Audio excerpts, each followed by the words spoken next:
Radhika Desai is a professor at the University of Manitoba. She's also director of the Geopolitical Economy Research Group.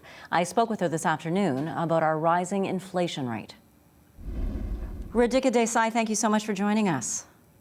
Thank you for having me, Janet. How concerned are you this inflation rate we're seeing could actually get worse? I personally think it is about to get worse, partly because it has so many different components, and it also represents in a structural way the upturning of many of the very conditions, some of them not very good, that have kept inflation low over the last many decades.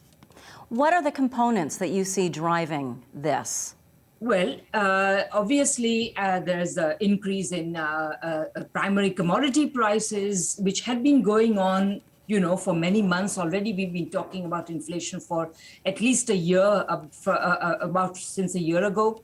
There's also the issue of rising wages. I think that, for example, in justifying the, in talking about monetary policy, the governor of the Bank of Canada said, our economy is sound, unemployment is down, etc. But what people don't realize is that unemployment may be down, but so is labor force participation. So, but anyway, so because both of these, labor force participation is down, unemployment is down, so there will be an increase in wages, which is not necessarily a bad thing if you consider the fact that one of the key issues facing us over the last so many decades of neoliberal economic policy has been stagnant wages. So that's and a further component, of course, historically has been that there has been downward pressure on wages in many third world countries, which is very slowly being reversed as well.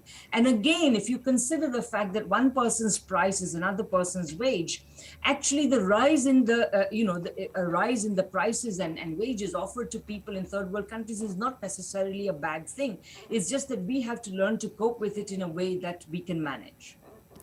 Gasoline prices, of course, have skyrocketed. Do you see any change in that in the horizon, given the situation in Ukraine? Well, I think that if you want to have lower gasoline prices, at least remove the contribution that is being made by the current conflict.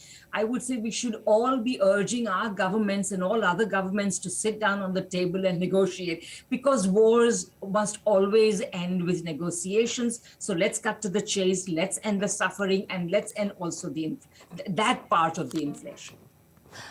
Is there anything else that we could be doing as Manitobans, as a Manitoba government, as a Canadian government, to bring prices under control?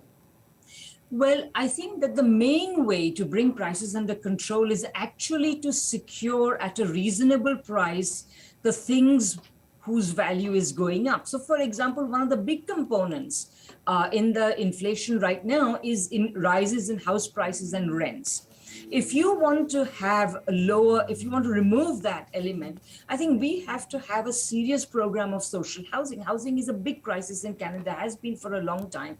And I don't think it's going to be solved by simply giving more money to developers, which is what, for example, the federal budget was proposing to do recently. So I think that we really, part of what this requires us to do is to really change the policy paradigm that we have been stuck to for the last 40 years. That's what has brought us to the kind of economy that was so badly affected by what should have been a minor public health crisis, but we were very badly affected by it. So I think that was already a big signal that we needed to have a big change in policy direction. People started talking about building back better and what have you.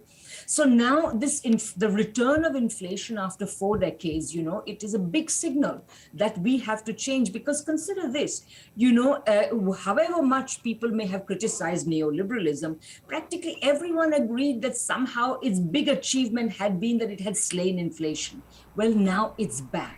So I think it's really time to examine this policy, which has, by the way, also led to enormous inequality, particularly in countries just south of the border in particular, but Canada has not been immune to it. Radhika Desai, thank you so much for your time today. No worries. Thank you so much.